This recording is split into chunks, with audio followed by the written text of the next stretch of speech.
मेरा नाम रोजी है। मैं अपने रोज की रूटीन की तरह बच्चों को पढ़ा रही थी, तभी मेरे फ़ोन पर कॉल आने लगी। मैंने बिज़ी अंदाज में मोबाइल निकाल कर कॉल पिक करके कान से लगा लिया। साथ ही साथ ब्लैक बोर्ड पर लिखती रही। मेरी बहन की कॉल थी। उसने मुझे बताया कि घर में मेरे ससुराल वाले आए हैं। उसने मुझे उनके आने का बताया और कहा कि मैं जल्दी घर आ जाऊं। मैंने ठीक है कहकर कॉल काट दी और जल्दी जल्दी अपना काम निपटाने लगी। जल्दी करने के बावजूद मुझे हाफ डे लीव लेते हुए आधा घंटा लग गया।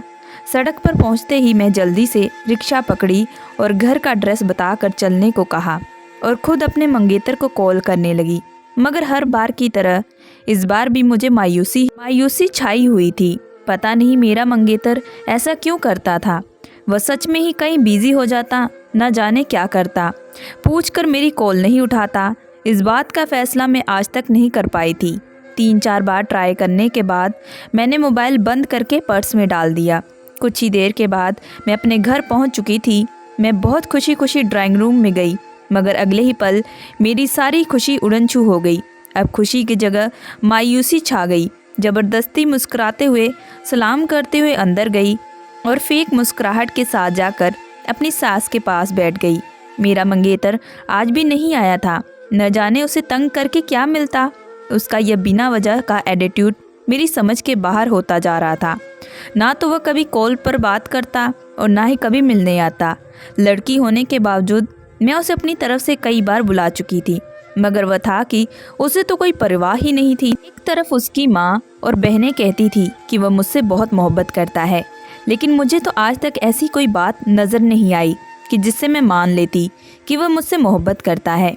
मैं ये सोचकर अपने दिल को तसल्ली देती थी कि हो सकता है कि वह शादी के बाद वाली मोहब्बत को अहमियत देता हो, और आज भी मैं यही सोचकर खुद को तसल्ली दे रही थी। मेरे ससुराल वाले मम्मी से मेरी शादी की तारीख लेने आए थे। ये सुनकर मुझे बहुत खुशी हुई थी। मैं भी अब शादी करके जल्द से जल्द अपने घर जाना चाहती थी, लेकिन मम्मी के जवाब में मेरे सारे अरमानों पर पानी फेर दिया था। मम्मी ने उनसे कहा कि अभी हमारी शादी की तैयारियां मुकम्मल नहीं हैं, इसलिए अभी कोई तारीख नहीं दे सकती। जैसी तैयारी पूरी होगी तो आपको बता देंगे। मेरी सास ने जिद की थी, लेकिन मेरी ननंद मेरी सास को समझाने लगी कि आंटी ठीक कह रही है, हमें थोड़ा सब्र कर लेना चाहिए। आपको पता है कि तैयारी में वक्त लग जाता है और उनके घर में तो कोई मर्द भी नहीं है।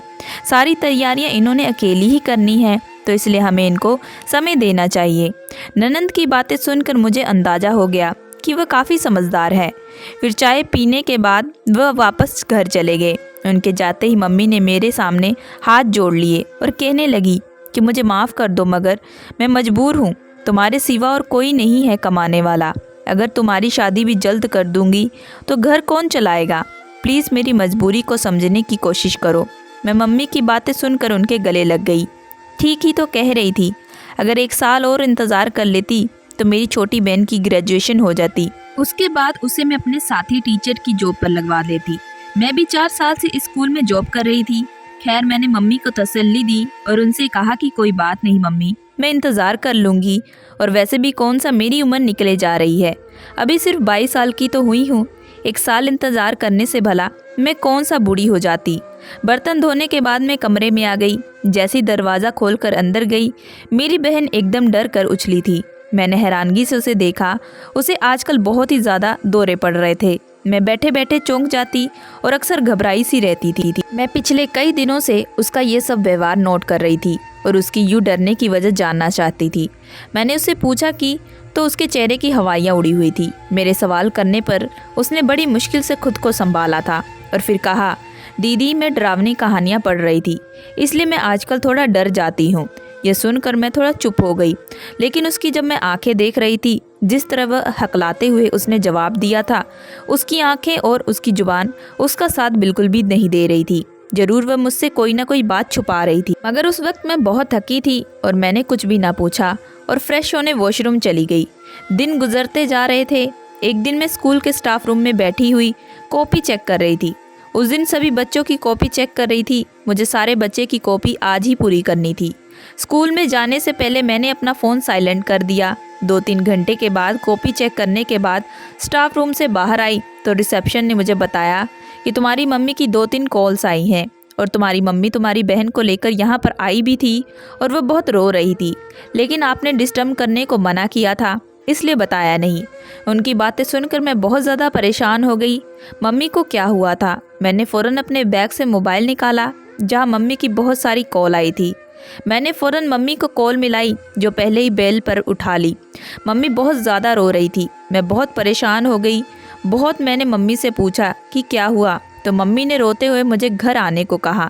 मैंने छुट्टी की बात कही तो मुझे छुट्टी नहीं मिली क्योंकि बच्चों के एग्ज़ाम चलने वाले थे और मुझे वर्क करना था। अब मुझे दोपहर तक इंतज़ार करना था। इस दौरान मेरा ध्यान लगातार मम्मी की तरफ लग रहा था कि वक्त गुजरने का नाम ही नहीं ले रहा था।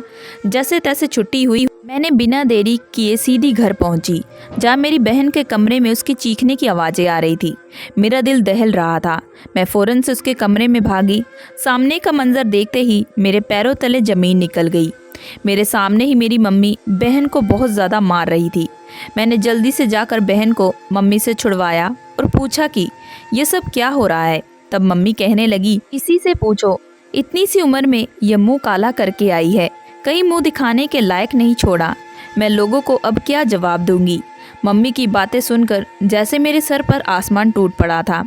मैं अपनी बहन की तरफ देखे ही जा रही थी जो बार बार रोए हुए जा रही थी, ना सिर में हिला रही थी और कह रही थी कि मैं बुरी नहीं हूँ, मैं पाक दामन हूँ। मम्मी का तो रो रो कर बुरा हाल हो चुका था। मेरी बहन की हालत भी बहुत ख़राब थी। मैं तो हैरत से अपनी बहन को देखे जा रही थी।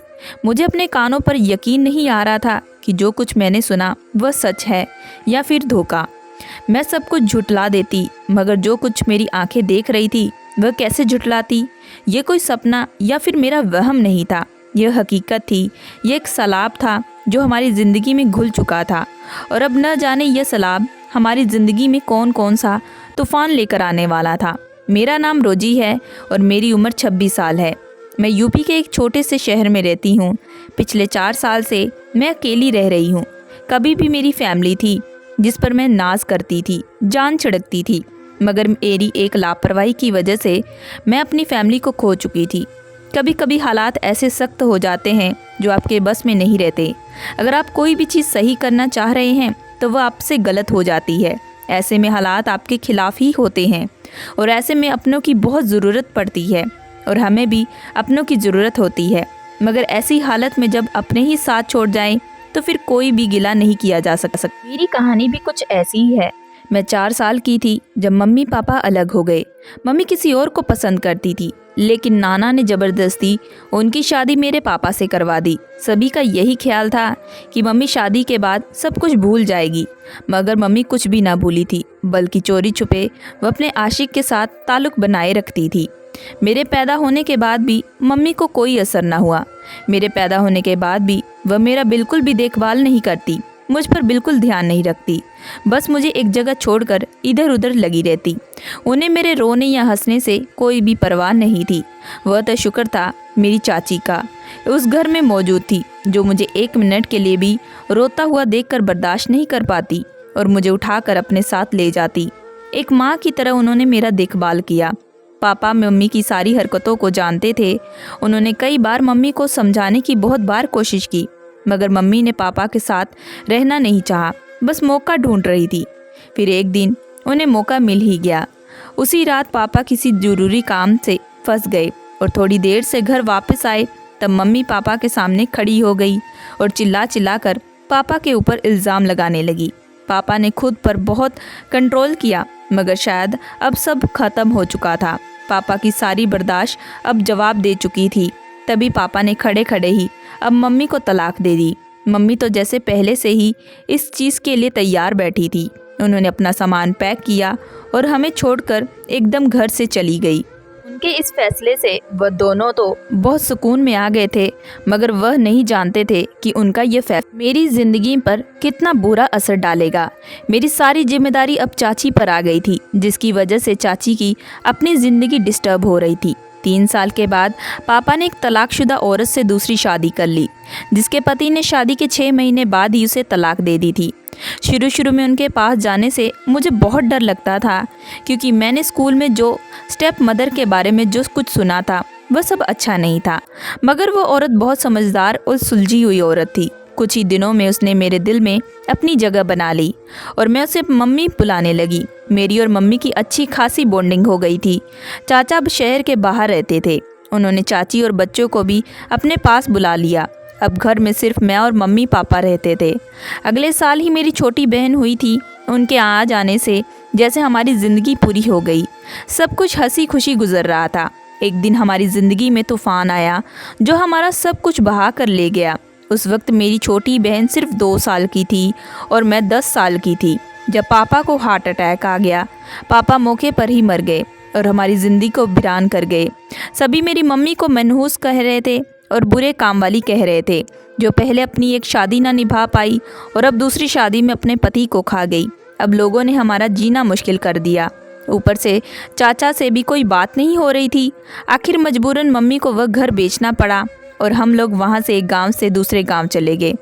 घर के पैसों से मम्मी ने एक छोटा सा मकान खरीद लिया और बाकी पैसे अकाउंट में सेविंग करके रख दिए। मेरी एडमिशन यही एक स्कूल से करवा दी गई। सेविंग से हमारा अच्छा खासा गुजारा हो रहा था। सेविंग्स की गई पैसों से सिर्फ 9 साल ही गुजरे थे। मम्मी को शायद अंदाज़ा था कि ये पैसे उतने ही चल पाएंगे, तभी वह 7 लोगों के कपड़ों पर कढ़ाई करने लगी थी। मगर कपड़ों पर कढ़ाई करके पैसों से कहाँ घर चलते हैं। मैं मम्मी को यूं मजबूर देखती तो मुझे बहुत बुरा लगता। मैंने इंग्लिश से ग्रेजुएशन की और एक स्कूल में नौकरी की। मैं टीचिंग की जॉब करने लगी। इससे आगे की पढ़ाई मेरे बस से बाहर थी, तो इसलिए मैंने पढ़ाई को छोड़ दिया, जबकि अपनी छोटी बहन हीना का एडमिशन एक प्राइवेट स्कूल में करवा दिया। मेरी कोशिश यही थी कि जैसे मेरी माँ ने मुझे सगी माँ से भी बढ़कर प्यार दिया, तो अब मेरा यह फ़र्ज़ था कि मैं हीना को अच्छी पढ़ाई करवाती और उसे एक बेहतर मुकाम तक पहुँचाती। उन्होंने मुझे नौकरी करने से बहुत रोका, मगर 20,000 महीना सैलरी थी।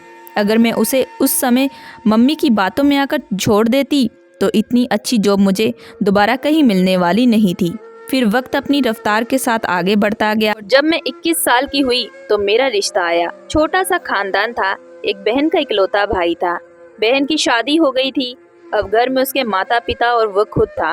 वो उसी गली के पीछे रहते थे। अच्छे खाते पीते लोग थे। मम्मी को ये रिश्ता ठीक लगा तो मम्मी ने उनसे शादी के लिए 1 साल का वक्त मांगा और मेरी एंगेजमेंट कर दी। मेरा मंगेतर एंगेजमेंट में सिर्फ 10 मिनट के लिए आया, फिर किसी जरूरी काम का कहकर चला गया था।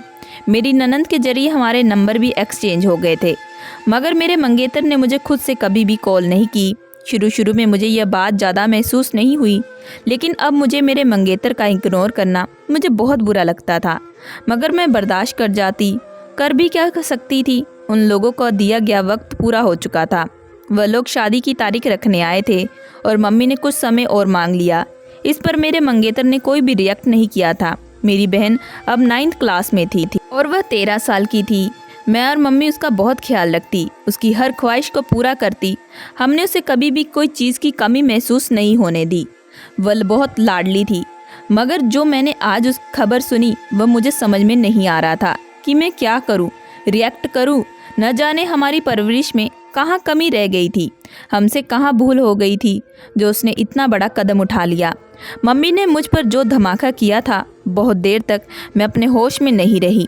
मम्मी ने कहा कि जब हीना स्कूल से वापस आई तो उसकी तबीयत बहुत ख़राब थी। उसे बहुत चक्कर आ रहे थे, साथ में उसके पेट में भी बहुत तेज़ दर्द था। तभी मम्मी ने मुझे कॉल की, लेकिन मैंने कॉल नहीं उठाई थी, तो मम्मी उसे लेकर अस्पताल आ गई। उसकी हालत देखकर डॉक्टर को कुछ शक हुआ तो उसने कुछ टेस्ट किया। टेस्ट की रिपोर्ट पॉजिटिव निकली तो डॉक्टर का शक सच में बदल गया। उसकी रिपोर्ट चीख चीख कर बता रही थी कि मेरी 13 साल की बहन माँ बनने वाली है। मैंने बहुत मुश्किल से खुद पर कंट्रोल किया और अपनी बहन की तरफ गई ताकि उससे पूछ सकूं उसने ये हरकत क्यों की। उसने अपने किरदार पर इतना बड़ा दाग लगवा लिया और अभी मेरा सवाल मुंह में ही था जब वह अपनी जगह से एक झटके में उठी और रोते हुए कहने लगी कि मैं बेकसूर हूँ, मैं पाक दामन हूँ। यह कहते ही वह भाग गई और दूसरे कमरे में चली गई। उसने कमरे को अंदर से बंद कर दिया। मैंने मम्मी को उठाया और उनके कमरे में ले गई। मम्मी भी किसी तरह से संभलने में नहीं आ रही थी। सदमा ही बहुत बड़ा लगा था। मम्मी के सोचने समझने की शक्ति ख़त्म हो गई थी, मगर मुझे आराम से समझदारी से काम लेना था और इस परेशानी से निकलने के लिए कोई ना कोई हल निकालना था। मैंने कई बार जाकर अपनी बहन के कमरे का दरवाज़ा खटखटाया, मगर उसने दरवाज़ा नहीं खोला।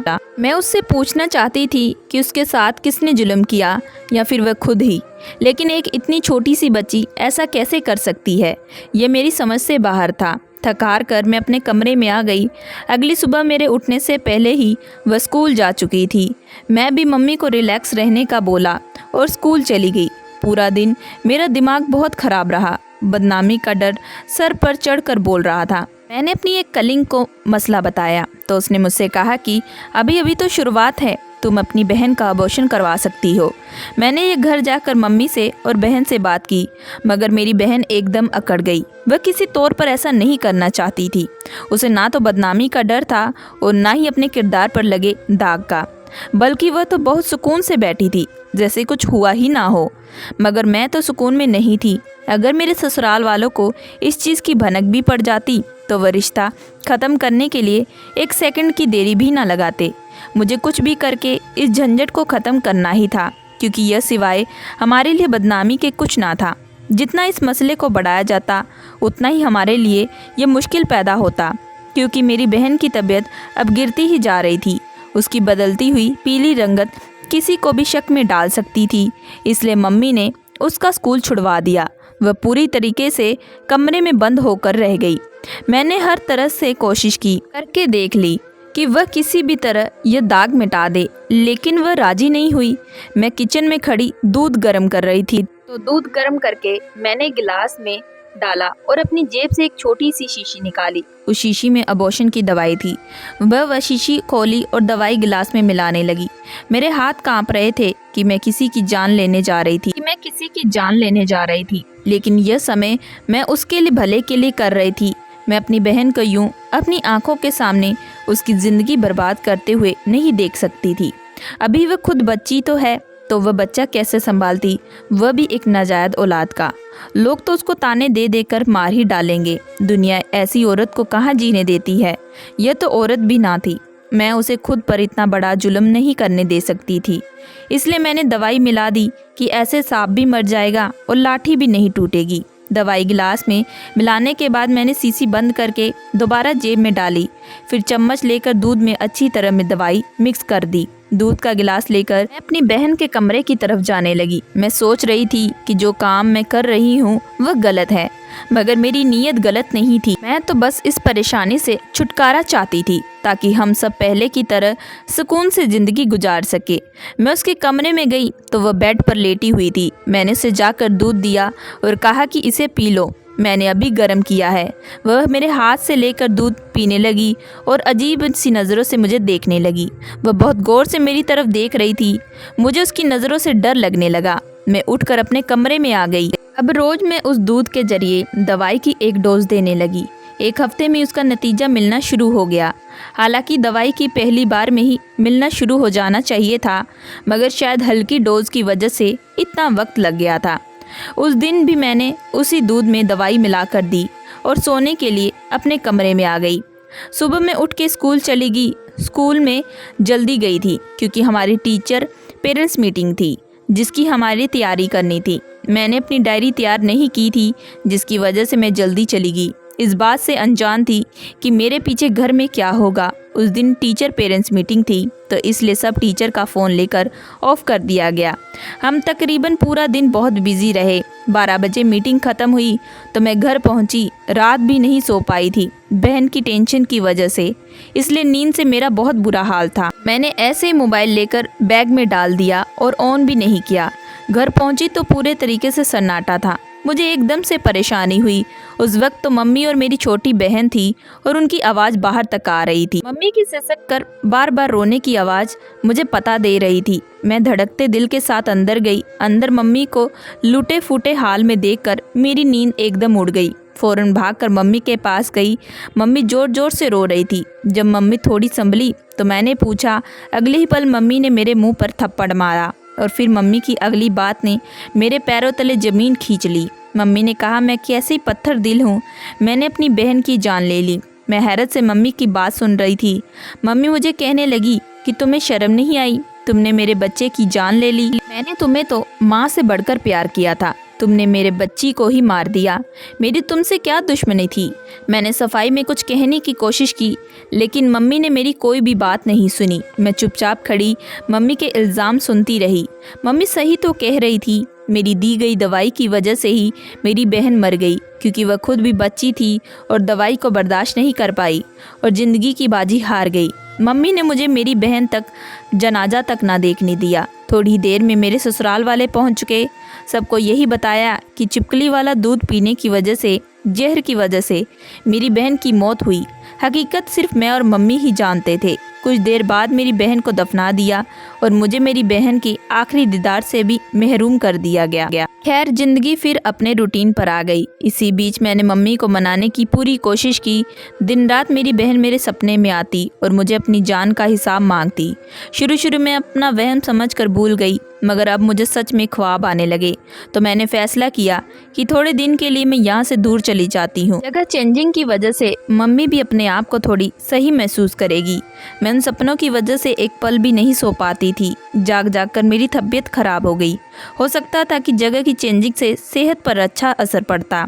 इसी सिलसिले में मुझे छुट्टियां लेने स्कूल जाना था, इसलिए मैंने घर का ताला लगाया। मम्मी कहीं बाहर गई हुई थी, तो इसलिए मैंने ताला लगाकर चाबी बराबर वाली आंटी को दे दी, ताकि मम्मी जब भी घर आए तो वह घर के अंदर जा सके। इसी में स्कूल पहुंची तो प्रिंसिपल ने कहा कि थोड़ी देर के लिए साथ आ जाओ, बच्चों के सिलसिले में कोई बात करनी है। यह सुनते ही प्रिंसिपल के साथ मैं उनके रूम में चली गई।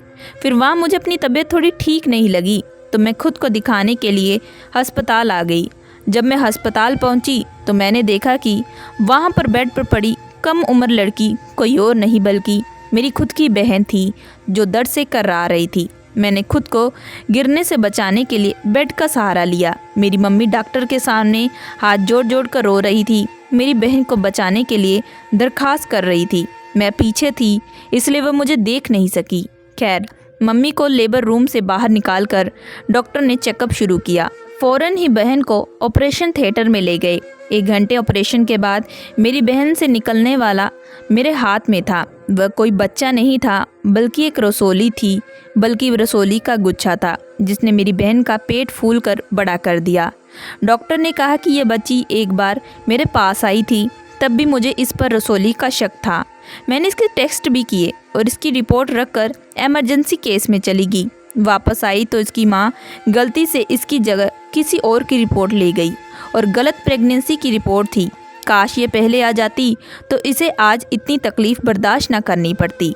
मैं वह पैकेट पकड़कर सीधा मम्मी के पास गई। मम्मी मुझे देखकर एकदम से चौंक गई। वह तो मुझे घर छोड़कर आई थी, उन्हें मेरा यहाँ आने की बिल्कुल भी उम्मीद नहीं थी। मैंने वह रसोली वाला पैकेट मम्मी के हाथ में देख लिया और अपनी बेटी की हालत, यह रसोली जिसे आप बच्चा समझकर 9 महीने तक उसके पेट में पालती रही, उन्होंने आपकी बेटी का सारा पेट जख्मी कर दिया। वह अब कितनी तकलीफ़ में है, आप जाकर देखें। मैंने मम्मी से कहा कि उन्होंने ऐसा क्यों किया, मगर मम्मी के पास किसी सवाल का कोई जवाब नहीं था।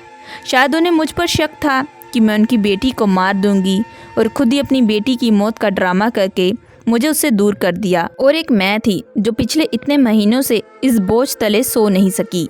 मैंने अपनी बहन की जान ले ली। मैं खुद से नज़रें नहीं मिला पा रही थी। मैं मम्मी और बहन को वहीं छोड़कर उनको बिना बताए दूसरे शहर आ गई। उनके इस धोखे ने मुझे अंदर तक तोड़ कर रख दिया था। उन्हें मुझ पर भरोसा नहीं था। मैं तो जो भी कर रही थी उसके भले के लिए ही कर रही थी। वहाँ जाकर मैंने एक स्कूल में अप्लाई किया था। मेरे एक्सपीरियंस की वजह से मुझे जॉब तुरंत मिल गई और साथ ही एक औरत ने मुझे अपने घर पर रहने के लिए ऑफ़र भी किया। अब मम्मी और छोटी बहन को मैं उनके अकाउंट में हमेशा हर महीने पैसे भेजती रही, लेकिन दोबारा कभी हिम्मत नहीं हुई कि मैं उनके सामने जा सकूं, क्योंकि मैं ऐसा सोचती हूं तो मुझे मेरी रातों की बेचैनी याद आ जाती है, जो मैंने अपनी बहन की मौत की खबर सुनने के बाद सही थी। दोस्तों, आप मुझे कमेंट करके ज़रूर बताइएगा कि जो रोजी ने किया वो सही था या नहीं था, और ये कहानी आपको किस प्रकार लगी, हमें कमेंट करके ज़रूर बताइएगा। जो भी हमें पहले कमेंट करके बताएगा उसे नेक्स्ट वीडियो में शाउट आउट देंगे। वीडियो पसंद आए तो हमारे चैनल को तुरंत लाइक एंड सब्सक्राइब जरूर करें।